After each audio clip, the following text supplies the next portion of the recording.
하나님의 크신 은혜가 오늘 이 아침에 저와 여러분들 가운데 또 저와 여러분들의 가정 안에 충만하게 임하기를 주님의 이름으로 축복합니다. 여러분들에게 사진을 한 장 보여드리고 싶습니다. 독수리 사진입니다. 어미 독수리가 둥지 안에 있는 아기 독수리를 보살피고 있는 장면입니다. 여러분, 저 사진 속에서 예수님의 얼굴이 보이십니까? 예수님 얼굴이 보여요? 저 그림을 뒤집어 보면 예수님의 얼굴이 아주 잘 보입니다. 한번 뒤집어 주시겠어요? 예수님 얼굴이 보이죠? 누가 그린 그림인지 출처는 잘 모르겠지만 아이디어도 좋고 또 은혜도 됩니다. 이렇게 한번 같이 고백하겠습니다. 뒤집어 보면 보입니다. 누가 보인다고요? 뒤집어 보면 예수님이 보입니다. 그렇습니다. 우리가 지금 누리고 있는 은혜를 뒤집어 보면 예수님이 보입니다. 할렐루야. 뿐만 아닙니다. 고난을, 우리가 당하는 문제를 뒤집어 보면 거기에도 예수님이 보인다라고 하는 것입니다. 우리에게 위로가 있습니다. 우리에게 감사가 있습니다. 우리에게 찬양의 이유가 있습니다. 어미 독수리가 아기 독수리 새끼를 떠나지 않고 늘 지켜주는 것처럼 주님께서 늘 우리와 함께 하시기 때문입니다. 주날 항상 돌보시고 날 친히 거느리시네. 주날 항상 돌보시고 날 친히 거느리시네. 주날 항상 돌보시고 날 친히 거느리시네. 독수리 사진을 한 번 더 보여드립니다. 둥지 안에 있는 저 새끼 독수리 표정이 보이십니까? 행복해 보입니까? 두려워하고 있습니까? 행복해 보입니다. 우리도 두려워하지 않습니다. 할렐루야. 우리도 행복합니다. 할렐루야. 아멘 좀 한번 해요. 우리도 행복합니다. 왜냐하면 주날 항상 도우시고 돌보시고 날 친히 거느리시네. 그 주님께서 오늘도 나와 함께 하시기 때문입니다. 오늘 말씀을 봅니다. 사무엘이 백성들을 미스바에 모이게 합니다. 그리고 그들에게 하나님의 말씀을 전하는데 18절 말씀입니다. 이스라엘의 하나님께서 이렇게 말씀하시기를 내가 이스라엘을 애굽에서 인도하여 내고 너희를 애굽의 손과 너희를 압제하는 모든 나라의 손에서 건져내셨느니라. 같이 한번 고백하겠습니다. 인도하시는 하나님, 건져내시는 하나님. 그렇습니다. 우리는 어찌해야 할지 모를 때가 있다고 하는 것입니다. 우리는 어디로 가야 할지 모를 때가 있다고 하는 것입니다. 그러나 우리는 걱정하지 않습니다. 왜냐하면 우리에게는 인도하시는 하나님의 은혜가 있기 때문이라고 하는 것입니다. 때때로 우리가 원치 않는 문제를 만나기도 합니다. 원치 않는 구덩이에 던져지기도 합니다. 그럼에도 불구하고 우리는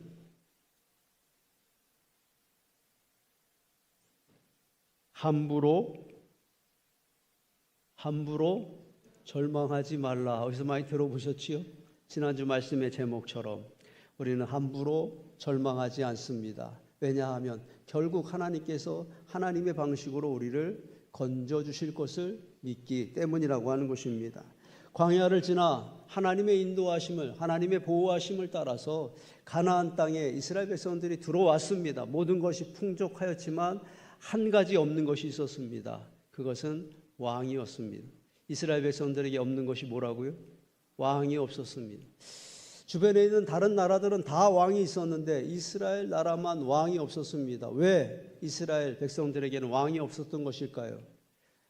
하나님이 이스라엘 백성들의 왕이 되시기 때문에, 인도하시고 건져주시는 왕이 되시기 때문이라고 하는 것입니다. 이스라엘 백성들에게 왕이 없었던 것은 불만의 이유가 아니라 오히려 감사의 이유고 찬송의 이유가 되어야 한다고 하는 것입니다. 그러나 시간이 지나면서 점점 이스라엘 백성들은 불안해지기 시작했습니다. 왜? 우리나라에만 왕이 없는 것인가? 우리에게도 왕이 있으면 얼마나 좋을까? 그래서 오늘 말씀을 보면 이스라엘 백성들이 하나님께 한 가지 요청을 하지요.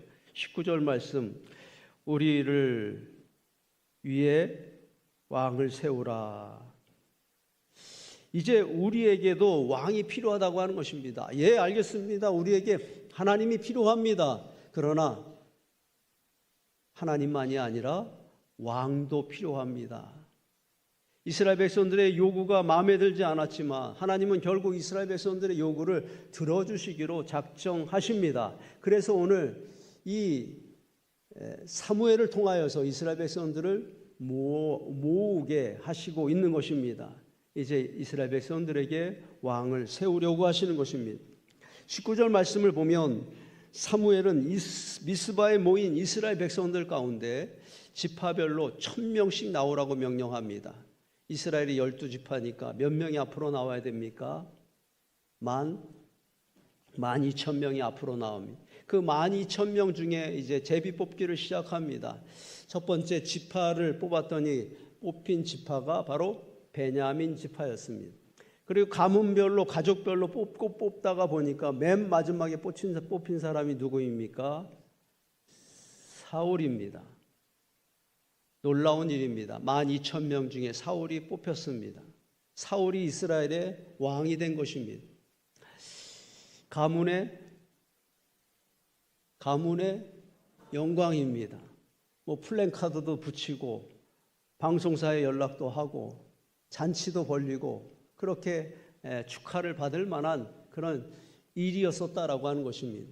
그런데 정작 오늘의 주인공인 사울이 보이지 않습니다. 사람들은 사울을 찾았지만 사울은 찾을 수가 없었습니다. 그는 어디에 있었던 것입니까? 22절 말씀입니다. 그가 짐 보따리들 사이에 숨었느니라. 제가 가지고 있는 성경에 그려져 있는 그림입니다. 짐 보따리 사이에 누가 숨어 있습니까? 저 좀 보세요. 여러분, 담임 목사가 그런 목사입니다. 이런 그림이 그려져 있는 성경을 가지고 있습니다. 혹시 정말 궁금해서요? 내 성경책에도 이런 그림이 있다 하시는 분 손 한번. 수준이 있습니다. 사울이 숨어 있습니다. 어떤 이들은 사울이 그날 짐 보따리 사이에 숨어 있었던 것은 사울의 겸손함을 보여주는 것이다 이렇게 말하기도 합니다. 그러니까 겸손하게 내 왕의 자리를 거절하고 있는 사울의 모습이다 이렇게 말하고 있는데 여러분 그 해석이 맞습니까? 사울이 그날 짐 보따리 사이에 숨었던 것은 겸손해서 숨은 것일까요? 저는 그렇게 생각하지 않습니다. 분명히 사울의 표정에서 보이는 것이 있습니다. 그것은 두려움입니다. 사울은 여러 가지 복잡한 감정이 있었지만 한마디로 말하면 그의 마음에 두려움이 생겼고 그 두려움 때문에 사람들 앞에 설 수 없었고 도망쳤던 것입니다. 저렇게 짐 보따리 사이에 숨어 있었던 것입니다. 행복하지 않은 모습입니다. 사울은 자기가 제비 뽑혀서 왕이 되었다고 하는 소식을 듣고는 기절할 뻔했습니다. 한 번도 나는 내 이 나라의 왕이 되겠다고 하는 생각을 해본 적도 없고 준비도 한 적도 없습니다. 더군다나 사울이 속해 있는 베냐민 지파는 이스라엘의 12지파 중에 가장 작고 가장 미약한 지파였기 때문입니다. 여러분, 저 짐 보따리 사이에 숨어 있는 사울의 모습을 가만히 보니까 누구의 모습을 닮았습니까? 옆 사람 쳐다보지 말고 대답합시다. 누구를 닮았습니까? 나의 모습을 닮았습니다. 하나님이 나를 부르셨습니다. 하나님이 내게 감동을 주셨습니다. 내가 해야 된다. 이제 내가 나서야 될 때이지만 걱정이 됩니다. 뭐가 없습니까? 뭐가 없어서 걱정이 돼요? 돈도 없고요. 또 뭐가 없습니까? 시간도 없고요. 또 건강도 전과 같지 않습니다. 여러 가지 못할 이유들이 생각이 납니다. 그래서 나도 도망을 칩니다. 지금은 안 됩니다. 그리고 짐 보따리 사이에 숨어 있습니다. 예배는 드립니까? 예, 예배는 드립니다. 그러나 짐 보따리 사이에 숨어서 예배를 드리고 있습니다. 기도는 합니까? 예, 기도합니다. 그런데 어디서요? 짐 보따리 사이에 숨어서 겨우 기도하고 있습니다. 같이 한번 고백하겠습니다. 누구나 짐 보따리 사이에 숨고 싶을 때가 있다. 오늘 말씀이 그것을 보여줍니다. 사울입니다. 하나님이 선택한 사람입니다. 그럼에도 불구하고 짐 보따리 사이에 숨고 싶었다라고 하는 것입니다. 생각해 보면 성경에서 더 많은 사람들을 우리가 찾아낼 수 있습니다. 모세도 그렇습니다. 모세도 그에게 사명이 있었지만 미디안 광야로 도망칩니다. 40년 동안이나 미디안 광야에 숨어 있었습니다. 바로 짐 보따리 사이에 숨어 있는 자의 모습이라고 하는 것입니다. 요나는 어떻습니까? 하나님이 니느웨로 가서 복음을 전하라고 하였지만 그는 정반대의 길로 다시스로 가는 배를 타고 그 배 아래로 들어가서 잠들어 있지 않았습니까? 바로 보따리 사이에, 짐 보따리 사이에 숨어 있는 자의 모습이라고 하는 것입니다. 불의 선지자 엘리야, 850명의 우상 숭배자들과 싸워서 이겼던 엘리야였었지만 엘리사벨이 그를 죽인다고 하는 소문을 듣고는 그가 도망쳐서 굴로 숨어 들어갑니다. 하나님이 지진 가운데 그를 흔들어 깨울 때까지 그는 거기에 숨어 있었다라고 하는 것입니다. 큰 용사요 이렇게 부릴 만한 믿음이 있는 용사 기드온이었었지만 기드온도 미디안 군대가 무서워서 포도주 틀에서 타작마당에 숨어 있었다고 하는 것입니다. 두려움은 그런 것입니다. 두려움은 믿음을 밀어내고요. 두려움은 용기를 사라지게 하고요. 두려움은 우리로 하여금 사명의 길로 나아가지 못하게 하는 장애물이 된다고 하는 것입니다. 생각이 길어지면 용기는 사라지는 법이야. 말씀을 준비하다가 우연히 발견하게 된 글귀입니다. 다시 한번 읽겠습니다. 생각이 길면 용기는 사라지는 법이야. 그런 것이구나. 제가 은혜를 받았습니다. 그리고 이것 때문이었구나. 오늘 말씀을 읽다가 왜 사울은 짐 보따리 사이에 숨었던 것일까? 그런 궁금증으로 말씀을 준비하였는데 저는 이 글귀가 오늘 말씀의 결론처럼 느껴집니다. 사람들은 두려움이 환경 때문에 생기는 것이라고 생각합니다. 그 사람 때문에 두려움이 생겼고 그 문제 때문에 두려운 마음이 생긴 것이고 또 앞으로 내일 만나게 될 그 실패의 일 때문에 나는 지금 두려워하고 있는 것이라고 그렇게 말하지만 사실이 아닙니다. 그것 때문에 내가 두려워하는 것이 아니라 뭐가 길어진 거예요? 생각이 길어졌기 때문이라고 하는 것입니다. 여러분 번지 점프라고 하는 것이 있죠. 번지 점프 꽤 위험한 놀이 중에 하나인데 저는 어지간한 거는 한번 해보자 주의인데 아직까지 번지 점프는 한 번도 타본 적이 없고요. 아마 앞으로도 번지 점프를 탈 일은 없을 것 같습니다. 이것도 제가 좀 궁금해서 번지 점프를 타봤다 하시는 분 손 한번 들어봐 주시겠어요? 대단하십니다. 대단하십니다. 꽤 비용도 많이 들지요. 이 번지 점프가 좀 위험하지만 번지 점프를 쉽게 탈 수 있는 방법이 있습니다. 타보신 분 좀 얘기해 주시면 좋겠어요. 어떻게 하면 쉽게 탈 수 있을까요? 그냥 뛰어내리면 됩니다. 생각하고 계산하면 복잡해집니다. 야, 이거 뛰어내리다가 어디 부딪히는 거 아닐까? 내 몸무게를 내가 아는데 이 줄이 몸무게를 견뎌내지 못하고 끊어지면 어떻게 될까? 생각이 길어지면 머뭇거리게 되고 생각이 길어지면 올라갈 때의 용기가 사라집니다. 올라가서 포기하면 환불이 안 되는 거로 알고 있어요. 환불도 안 되는데 올라갔다가 포기하고 내려오는 사람들이 있습니다. 생각이 길어졌기 때문입니다. 그날 분명합니다. 사울이 진보다리에 숨을 수밖에 없었던 이유는 뭐가 길어진 거예요? 생각이 길어진 것입니다.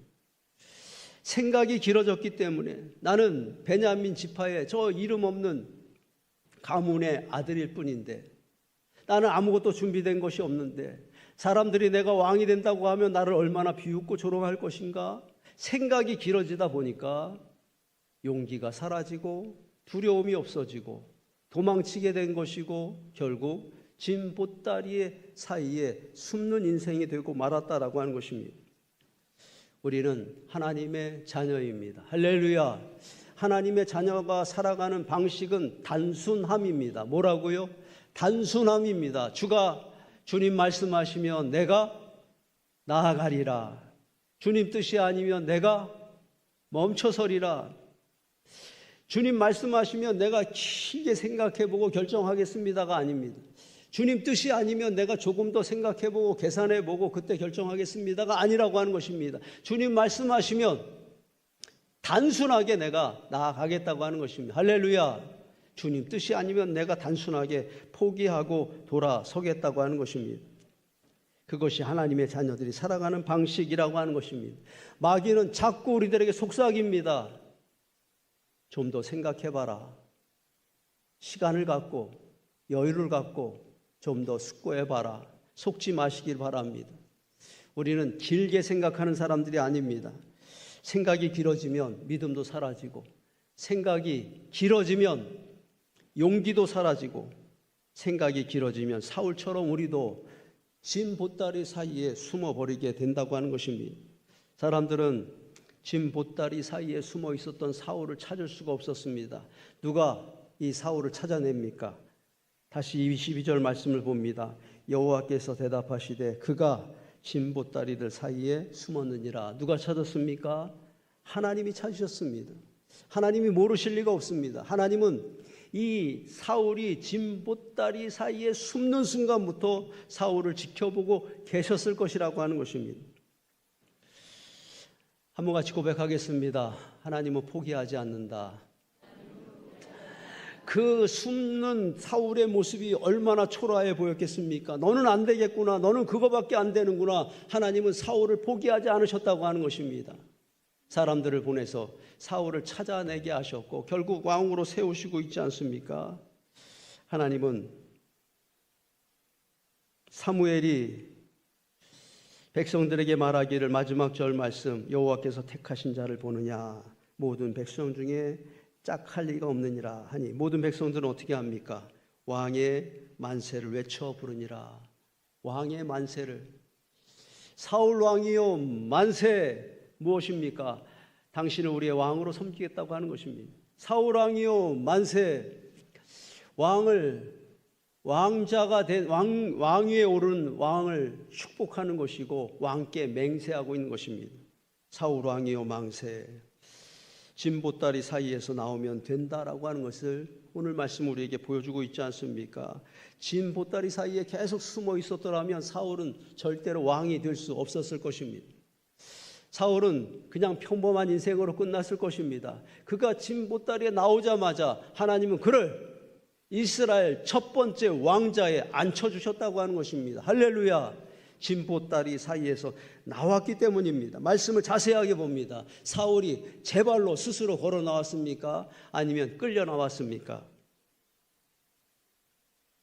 사울이 제 발로 걸어 나왔더라 이렇게 말씀에 기록되어 있었으면 저도 좀 더 신이 났고 여러분들도 더 은혜가 될 것입니다. 그런데 그런 말씀이 없습니다. 23절 말씀을 봅니다. 그들이 달려가서 거기서 그를 데려오매. 스스로 나온 거예요? 끌려 나온 거예요? 끌려 나온 거예요. 뭘 보여줍니까? 끌려 나와도 된다라고 하는 것입니다. 끌려 나오는 것도 은혜다라고 하는 것입니다. 어느 날 내가 진 보따리 사이에 숨어 있는데 어떤 권사님이 내게 찾아와서 권면합니다. 이제 나오셔야 됩니다. 이제 예배 자리에 나오셔야 되고, 이제 성가대석에 앉으셔야 되고, 이제 주일학교 교사로 봉사하셔야 됩니다.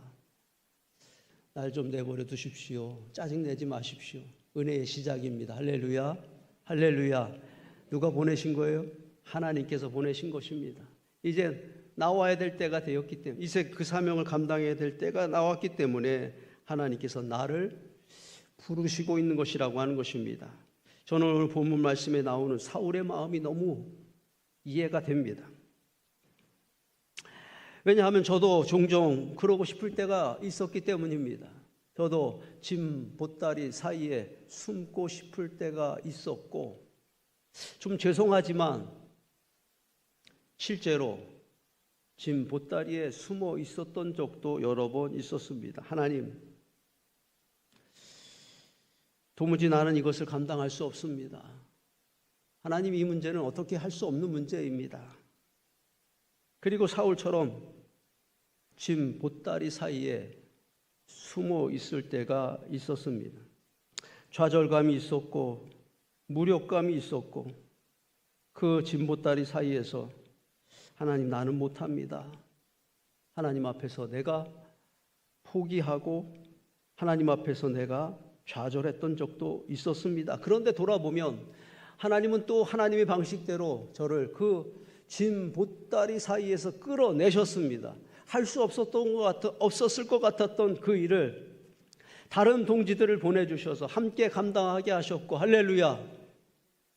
또 때가 되면 또 나를 아무 일 없었던 것처럼 강단에 세우셔서 하나님의 말씀을 선포하게 하셨습니다. 하나님의 은혜를 나타내게 하셨습니다. 누구라도 짐 보따리에 숨고 싶을 때가 있다.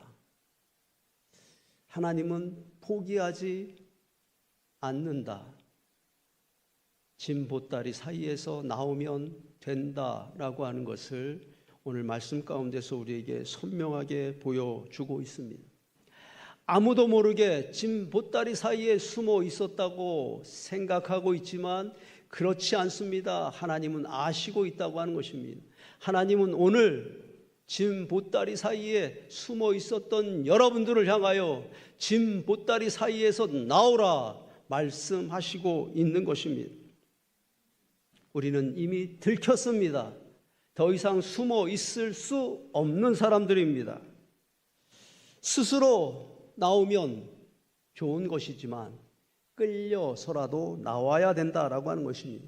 기쁘게 나오면 좋은 것이지만 억지로라도 나와야 된다고 하는 것입니다. 짐 보따리 사이에서 나오면 하나님이 풀어주실 것입니다. 짐 보따리 사이에서 나오면 하나님께서 고쳐주실 것입니다. 짐 보따리 사이에서 나오면 하나님이 또 하나님의 은혜를 보여주실 것입니다. 여러분들은 혼자가 아닙니다. 주님이 여러분들과 함께 하십니다. 어미 독수리가 아기 독수리를 떠나지 않는 것처럼 주님의 사랑, 주님의 은혜, 보혈의 능력이 여러분들이 사는 날까지 여러분들과 항상 함께 할 것입니다. 지금까지 달려온 여러분들의 여정을, 여러분들의 용기와 믿음을 칭찬하고 싶습니다. 목사님, 나는 여기까지입니다. 그렇게 말하지 마십시오. 우리들의 사명은 여기까지가 아니라 거기까지입니다. 하나님이 거기까지 우리를 인도하실 것입니다. 짐 보따리 사이에서 나오라. 다시 용기 있게 짐 보따리 사이에서 나오시길 바랍니다. 은혜의 자리로 나오시길 바랍니다. 사명의 자리로 나오시기를 바랍니다. 그날 이스라엘 백성들이 짐 보따리 사이에 나와 왕자에 앉은 사울 왕을 환영하였던 것처럼, 그렇게 응원하고 축복하였던 것처럼 마지막 제가 여러분들을 응원하는 것으로 말씀을 마치고 싶습니다. 좀 걱정이 됩니다. 아까 일부 예배 때 해보니까 잘 맞질 않더라고요. 마무리가 좀 잘 맞았으면 좋겠습니다. 내가 성도 여러분 만세 하면 여러분들 목사님 만세 이렇게 한번 하겠습니다. 성가대가 먼저 한번 하겠습니다. 성가대 만세! 잘했습니다.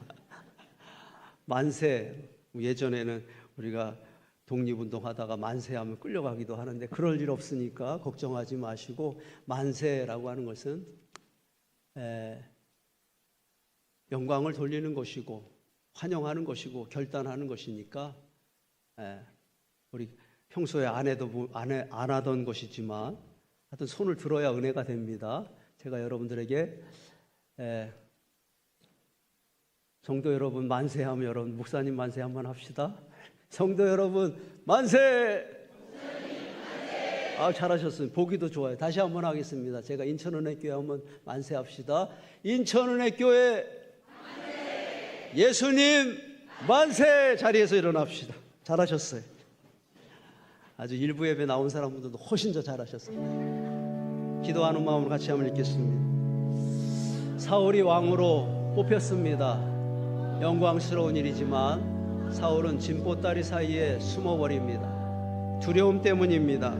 생각이 길어지면 용기가 사라집니다. 사울은 생각이 길어졌습니다. 그래서 두려움에 갇히게 된 것입니다. 하나님은 포기하지 않습니다. 사울을 진보다리 사이에서 끌어내십니다. 그리고 사울은 이스라엘의 왕이 됩니다. 생각이 길어지면 안 됩니다. 주님 말씀하시면 단순하게입니다. 끌려서라도 진보다리 사이에서 나와야 합니다. 억지로라도 진보다리 사이에서 나와야 합니다. 진보다리 사이에서 나오면 됩니다. 진보다리 사이에서 나오면 풀어집니다. 하나님, 내가 진보다리 사이에서 나아갑니다. 아멘.